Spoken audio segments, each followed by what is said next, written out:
OBD2 trouble code description technique circuit de capteur de niveau de liquide de transmission intermittent, irrégulier. Qu'est-ce que cela signifie?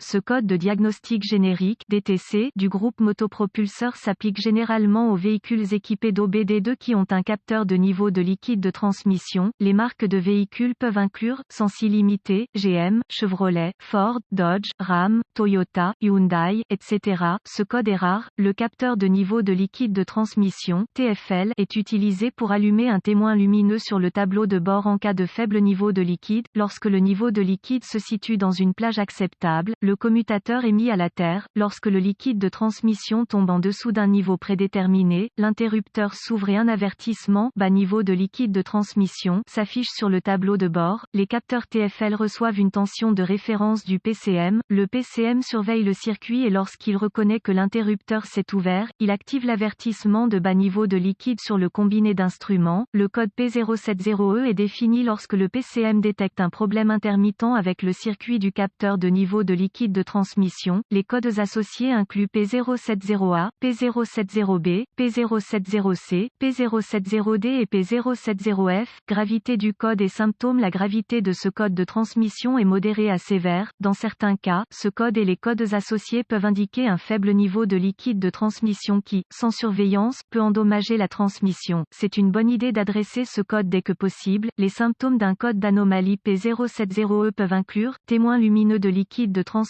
faible allumé, témoin lumineux de contrôle du moteur, problème de performance de transmission. Cause courante de ce code DTC. Les causes possibles de ce code peuvent inclure capteur de niveau de liquide de transmission défectueux, niveau de liquide de transmission faible, problème de câblage, diagnostic PCM défectueux et procédure de réparation. Commencez par vérifier le niveau et l'état du liquide de transmission conformément aux recommandations du fabricant. Ensuite, inspectez le capteur de niveau de liquide de transmission et le câblage correspondant. Recherchez les connexions desserrées, le câblage endommagé, etc. Si des dommages sont détectés, réparez si nécessaire, effacez le code et voyez s'il revient. Ensuite, vérifiez les bulletins de service technique (BST) concernant le problème. Si rien n'est trouvé, vous devrez passer au diagnostic étape par étape du système. Ce qui suit est une procédure généralisée, car les tests pour ce code varient selon les véhicules. Pour tester avec précision le système, vous devrez vous référer à l'organigramme de diagnostic du fabricant, vérifier le câblage avant de continuer. Vous devrez consulter les schémas de câblage d'usine pour déterminer quels fils sont lesquels. AutoZone propose des manuels de réparation en ligne gratuits pour de nombreux véhicules et ALLDATA propose des abonnements à un seul véhicule. Vérifiez le côté tension de référence du circuit contact MI. Utilisez un multimètre numérique réglé sur volt CC pour vérifier la tension de référence, généralement 5 ou 12 volts, du PCM. Pour ce faire, connectez le fil négatif du multimètre à la masse et le fil positif du multimètre à la borne du capteur B+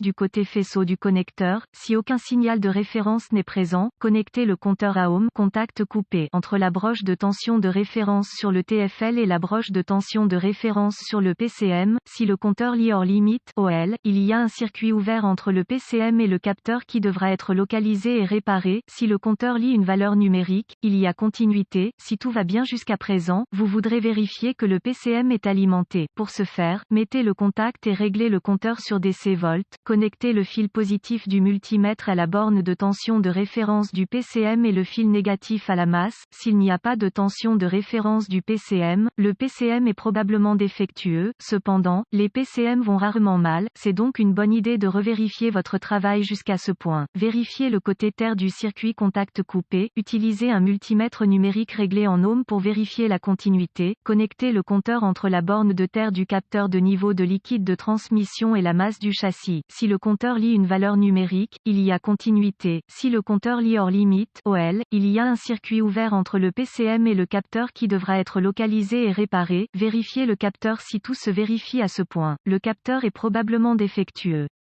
Pour vérifier cela, coupez le contact et réglez votre multimètre pour lire les ohms. Retirez le connecteur du capteur de niveau de liquide de transmission et connectez le compteur aux bornes du capteur. Si le compteur lit hors limite (OL), le capteur est ouvert en interne et doit être remplacé.